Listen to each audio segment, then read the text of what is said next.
Hello, family. Happy Wednesday. I hope everyone is doing well. I know my lighting isn't the best. It's only 6 a.m. over here and the sun has not risen yet. But I did want to share just some of my thoughts. I'm still on this work. You can call it a retreat, TDY, whatever you want to call it. But for me, this time has been a wonderful time of rest and reflection. And normally I would send my Women Word video today. I would post it, but like I said, I will continue that series on Kingdom Service the second Wednesday of September. But for now, I'll just share some of my thoughts. You know, it's nothing formal. I'm just sharing some of the things that's been on my mind. So yesterday, in the United States, we lost who some people would consider a legend. And this woman's name is Dolly Parton. And she's well known in the U.S. and all around the world. People who love country music, who've known her work over pretty much her whole entire life. She passed away at 80 years old. And I just thought about, wow, I didn't really know much of her. I didn't really follow her. I knew of her.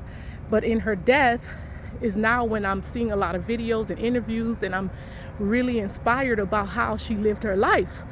And so one scripture I wanted to share before I go on about that is coming from Psalms chapter 139, verse 14. And just hearing more about her life, reflecting on my own life, it reminds me of this scripture that says, you know, I give you praise, for I am fearfully and wonderfully made.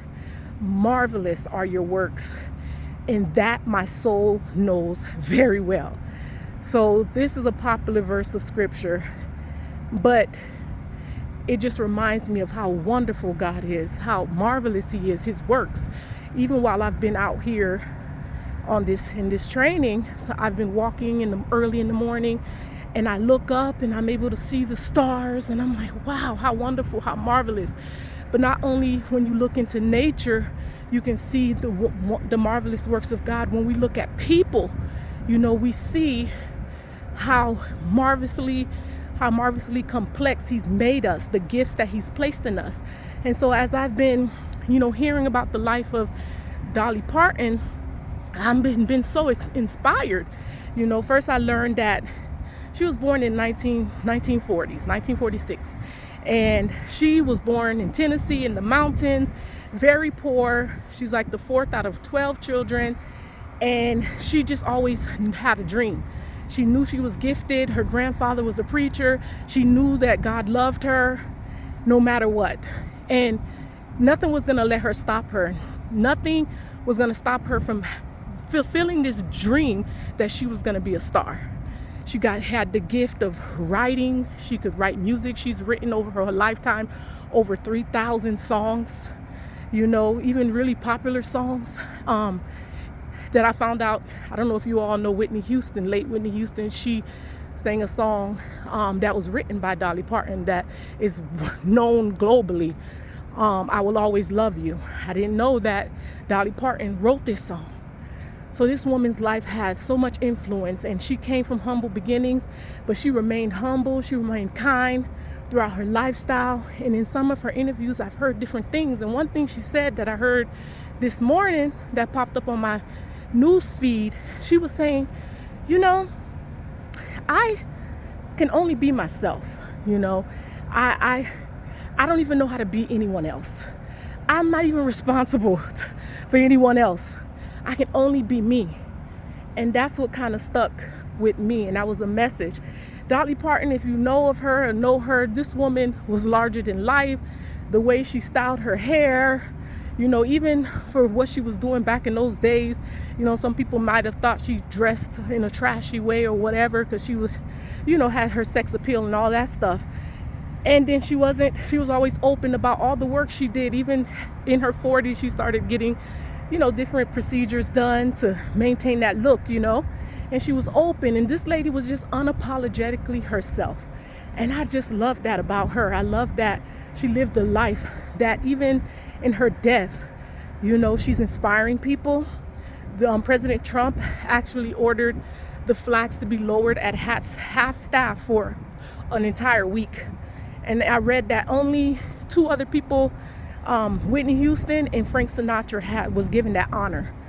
So, like I said, this is just reminding me that it's just so important for us to just know that we are fearfully and wonderfully made. God has placed gifts in each and every one of us. And this woman, she lived her life. She used her gifts. She said she didn't have kids, but she said that she believes maybe God didn't give her kids so she could be a mother to everyone. So she donated books, and she just has done so much with her life and the blessings that God has given her. But one of her gifts was writing. And she said every day she would have a thought, a title, something catchy. She would write it down. And then she would probably take a month off and take time to just, connect to the Spirit and be able to download all those. And within some few weeks or within a month, she can write 40 songs with different melodies. And so she really lived her life. She poured everything out. She knew that this gift was coming from God. Because sometimes she would get these catchy lines that she was like, oh, that's clever. Like, that did not come from me. She knew this gift was from God, and she used it. And so that's just so inspiring. And yesterday in my training class, we had a lesson on first impressions.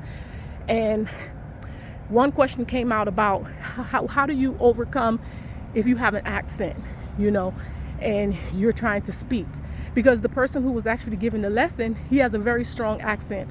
He's from Asia. He came to the U.S. when he was 21 years old, and he said, I'm never going to be able to overcome my accent. I'm scared even now as I present, and have been worried about that. But I keep coming up here. I keep facing the fear. I keep doing my best. And I added to the conversation, and I was like, as a speaker, there's some things you can do to adjust yourself depending on who your audience is. But at the end of the day, all of us have an accent. I could go to one country and people have a hard time understanding my American accent. Within the U.S., somebody may struggle to understand a Southern accent, So at the end of the day, we shouldn't allow our accent or anything that's different about us to be a limiting factor. We have to have faith to be ourselves. Have faith to be you. And the reason people are honoring Dolly Parton is because she was herself, unapologetically. And that is so inspiring. So just know you are uniquely made. You are wonderfully made. You are fearfully made. You are complex on purpose. Your background, where you come from, all of that was intentional. Okay? So I hope that you will lean into that. Don't try to be anyone else. Be you. And that's what I say. I don't know how to be anyone else. Only person I can be is be myself. Maybe it might be too much for some people. Maybe it might be uncouth or whatever people may want to say. I don't know. I can't worry about that. The only thing I can worry about is just being me, being authentic, using the gifts that God has given me. So that is it. That is all I wanted to share this morning. Like I said, it's nothing formal. It's nothing organized. I didn't take any notes, just sharing my thoughts. And hopefully in one thing or another that I said, you are encouraged to be you, okay? Continue to walk by faith. I'm walking by faith every day. I didn't feel like getting up this morning. I didn't feel like getting out of the bed to come and do this workout, but I'm here, okay? I'm getting these steps in. I'm walking by faith. It's no longer a challenge. It's a lifestyle. So love you all. Have a blessed day. Take care.